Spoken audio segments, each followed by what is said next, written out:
questa sera è un po' la fase, c'è una serata finale delle varie riunioni durante l'anno, no? Certo, questa sera è il cosiddetto intermeeting delle società liguri, diciamo è il raduno di tutte le società liguri, e tanto per chiudere l'anno sportivo precedente e ricordare tutti gli sportivi che abbiamo in Liguria. Per nostra fortuna ne abbiamo moltissimi, e in più ci facciamo portare un manforte anche a livello Marche quest'anno, anche l'anno scorso a livello Marche, devo dire.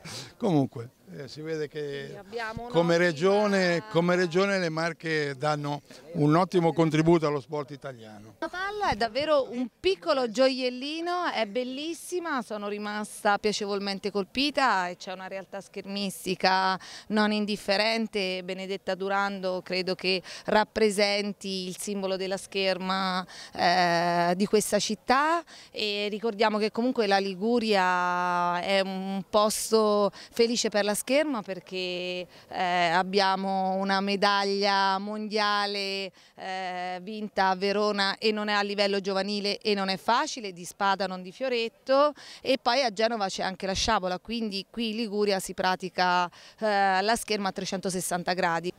Ecco, la scherma in Italia oggi.